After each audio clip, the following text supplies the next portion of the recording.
Okay, so let's look at this question.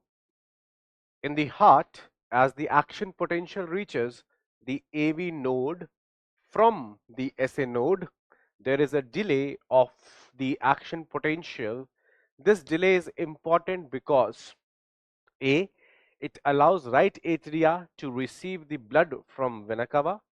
It allows atria to rest. It allows a stronger right atrial contraction.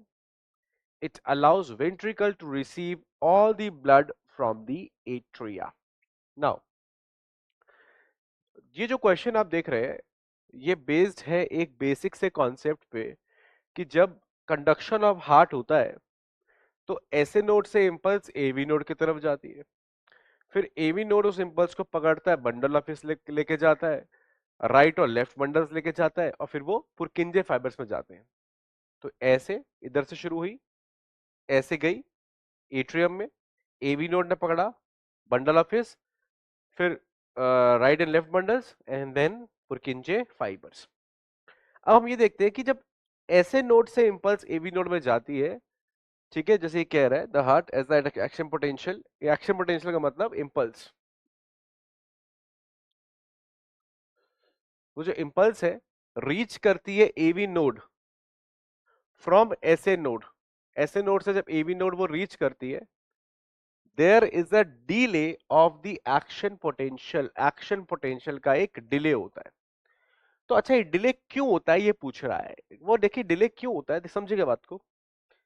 जैसे impulse ऐसे node से AV node में चली गई, atrium तो contract कर गया, अब उतने में ही फटाफट से अगर ये इंपल्स नीचे चले जाए, वेंट्रिकल्स में चली जाएगी, तो वेंट्रिकल भी फटाफट से कॉन्ट्रैक्ट करने लगेंगे और नीचे से प्रेशर लगने लगेगा, जिससे एट्रिया का जो ब्लड है प्रॉपरली वेंट्रिकल्स में नहीं जा पाएगा।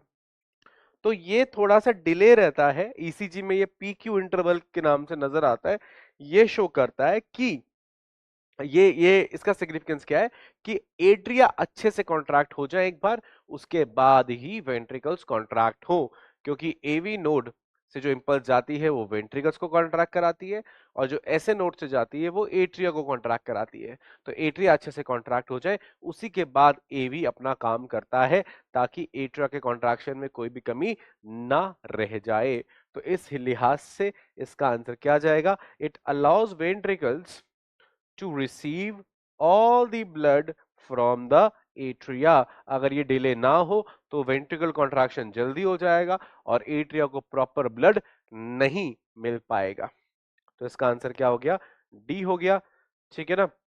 It allow stronger atrial contraction, नहीं, एट्रिया के कॉन्ट्रैक्शन की स्ट्रेंथ में कोई चेंज नहीं आता, एट्रिया कॉन्ट्रैक्शन उतना ही स्ट्रांग रहता है, फर्क पड़ता है टाइमिंग के ऊपर। It allows atria to rest, नहीं, एट्रिया का बढ़िया contraction. It allows right atria to receive the blood from vena cava, उसका कोई मतलब नहीं है कंडक्शन से। खैर, तो डी हो गया आंसर। और कॉन्सेप्ट क्या यूज किया मैंने, कंडक्शन ऑफ हार्ट।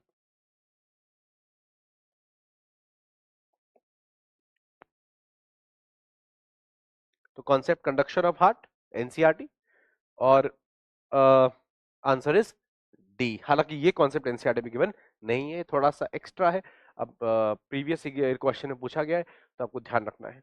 तो four answer is D, and concept used is conduction of heart.